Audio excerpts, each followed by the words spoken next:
Hey guys, it's Courtney and Seth here with another installment of Unravel with the Jackson Travels. Today we are going to highlight the Dark Arts celebration at Universal Orlando, including the Death Eaters. So if you'd like to join us, let's go!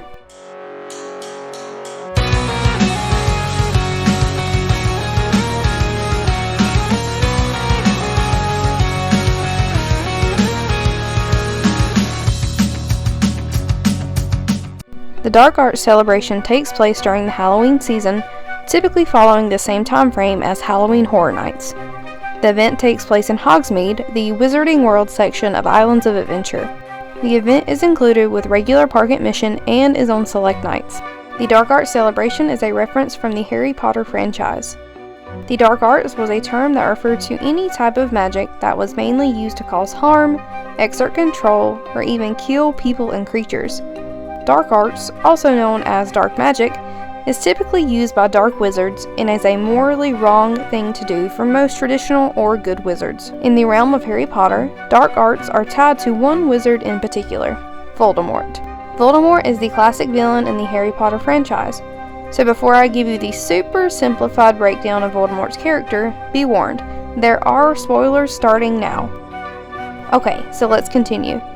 Voldemort is a dark wizard who believes that only pure-blooded wizards, meaning that the wizard has a mother and a father who are also wizards, should be able to practice magic.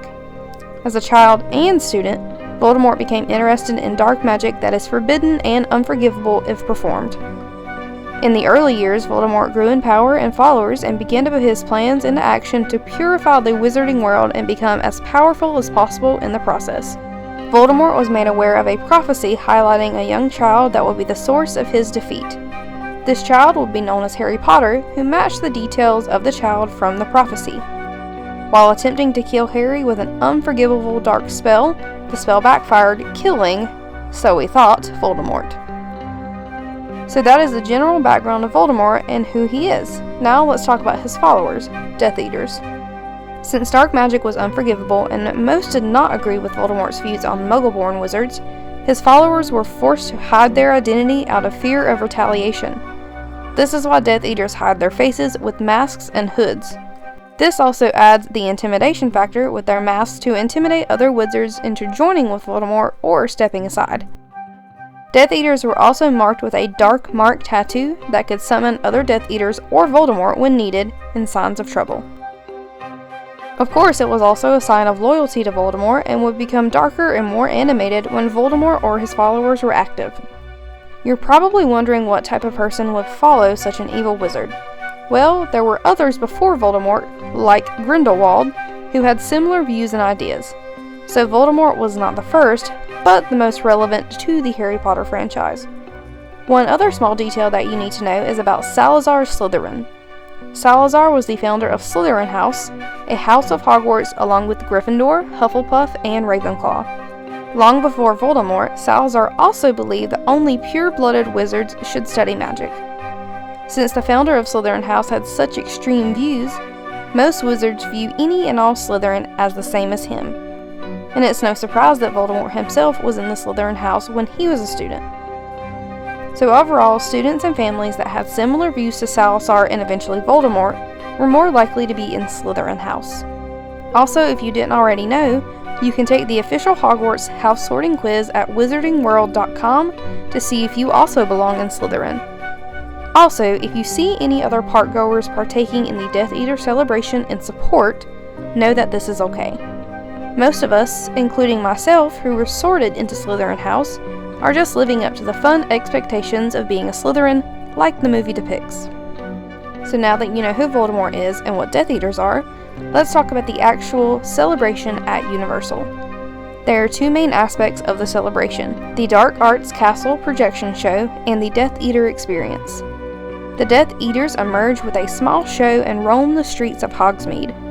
They have individual interactions with parkgoers and even have duels at times.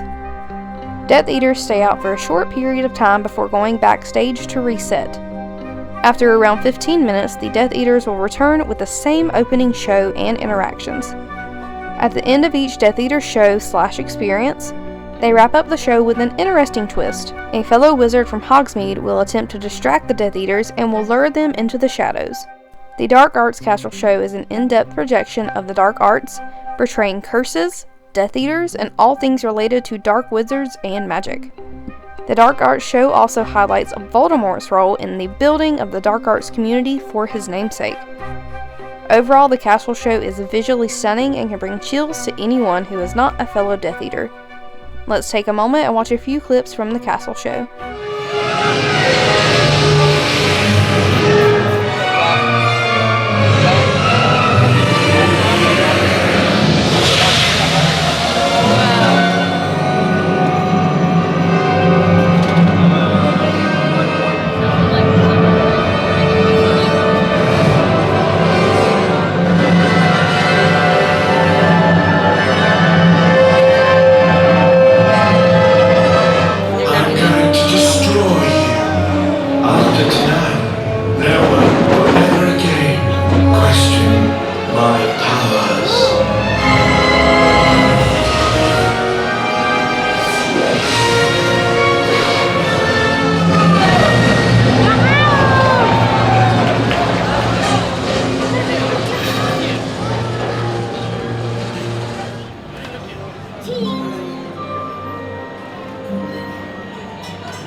Also note that the Death Eater celebration can be intense for some individuals. The Death Eaters do hover and are meant to be intimidating and scary, so prepare yourself and your family for the possibility of up-close interactions with Death Eaters. If the situation warrants it, Death Eaters may also touch you. For example, Death Eaters touch my fake tattoo with their wand and place their hands on my shoulders to express their satisfaction. We hope you enjoyed this breakdown of the Dark Arts celebration at Universal Orlando. We hope you get to experience this interactive show soon.